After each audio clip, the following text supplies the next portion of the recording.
Our reading today comes from the Gospel of Mark, chapter 1, 29 through 39. We have been busy reading the first chapter of Mark, and a lot has been happening. Jesus is performing miracles and facing crowds who are looking for more miracles, and dealing with disciples are trying to understand his ministry. He also knows that he needs to take time to find a quiet place for a prayer. Let's listen for God's words to us in Mark 1, 29 through 39. As soon as they left the synagogue, they went with James and John to the home of Simon and Andrew. Simon's mother-in-law was in bed with a fever, and they immediately told Jesus about her.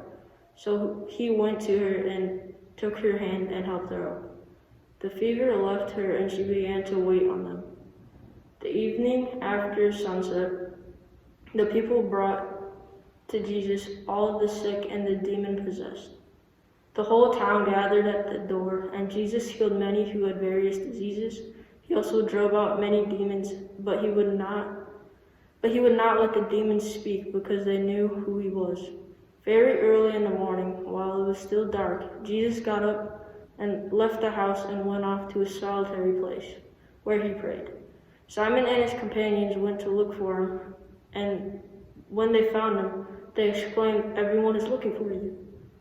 Jesus replied, "Let us go somewhere else, to the nearby villages, so I can preach there also.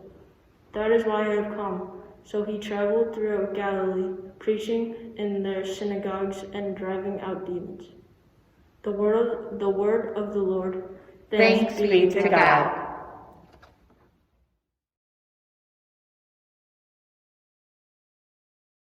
That passage from Mark picks up right after the temple scene from last week. Remember? Yes, Jesus had been preaching in the temple, and the man with the unclean spirit called out, and Jesus healed him. But now, Jesus has put in a full day, and he wants to go relax. So, imagine that Simon says to him, "Come to my house, kick back, get some food. My mother-in-law is probably cooking right now. And man, oh man, she makes some tasty meals. And then we can relax and play with the new game I just got for my birthday." And they go. Jesus and the disciples make the trek to Simon's house, but when they got there, there's not any mouth-watering smells coming from the stove or the crock-pot or the air fryer. In fact, the house is quiet. So quiet, Simon calls out, "Hey, anybody home?"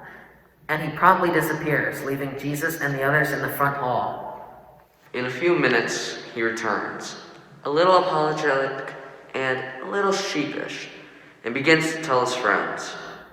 "Look, my mother-in-law is sick. She can't cook tonight. Sorry, I know I promised you, but she just can't make it. She hasn't been out of bed all day." But Jesus interrupts. "Where is she, Simon? Let me see her." And when they get to his mother-in-law's room, Jesus looks at her, smiles, and takes her by the hand and lifts her up. And the fever leaves her, and she gets up and begins to cook for everyone. Let's stop the imagining for just a minute. There's something about Mark chapter 1, verse 31 that makes people bristle. Why is it that the mother-in-law, the woman, the first response is to get up and make supper? Wow.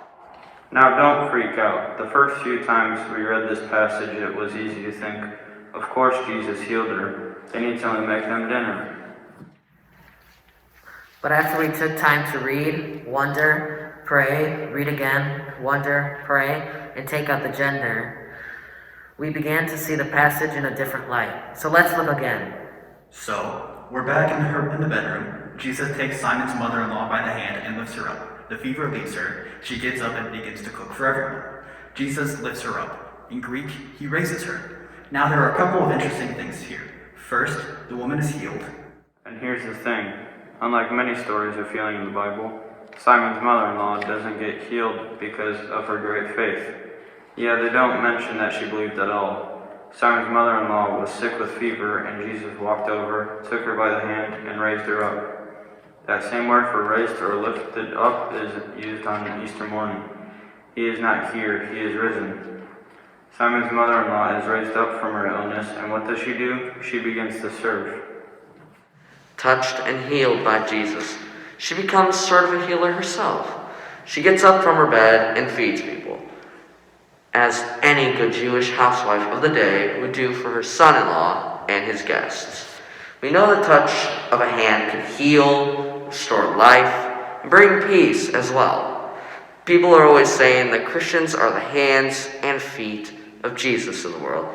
It makes us wonder how our hands can serve, heal, and help to raise others to new life. Simon's mother-in-law gets up and serves a meal. The Bible talks a lot about food and feasting and hands that serve great heavenly banquets. The Good Samaritan ensures that the robbery victim he lifts up and takes to an inn is provided with food and drink for healing. The resurrected Jesus shares breakfast on the beach with his sad, grief-stricken disciples. And you and I have opportunities to feed the hungry. Due to the coronavirus pandemic, 50 million people may face hunger in the U.S., including 17 million children. Hunger knows no boundaries. It touches every community in the U.S., including our own. Every day across the United States, food banks are hard at work distributing food to our neighbors facing hunger. That's why today, when many of us are planning on gathering together to eat and drink lots of delicious food while watching the big game, we need to remember those who don't even have a bowl of soup to eat. We are happy to once again talk to you about the Super Bowl of Caring. Super Bowl of Caring is a youth-inspired movement working across the nation to tackle hunger in their local communities. Through food banks and through Super Bowl of Caring, the powerful outreach that has raised more than $163 million for local charities across the country. Today, our Super Bowl of Caring donations will go towards Sterling Buddy Bags. Buddy Bags is a local outreach that provides weekend food bags for kids who are food insecure in our community. Over the past few months, our masked volunteers have packed up to 90 bags a week. The coronavirus was no match for our dedicated volunteers. These bags contain food for weekend meals and are provided discreetly to children at school. The simple gift of some simple food can raise up a child's hope, raise up a child's energy, and even raise a child's performance in school. When we raise our hands to help, we become ready to serve others, much like Simon's mother-in-law. Because Christ has raised us to new life in him, we are ready to open our hands to those who are in need. Hands provide hope in surprising ways. Will you let yourself be taken by the hand and lifted up? We encourage you to wonder, where and how will you join hands, reach out, and lift up? Amen.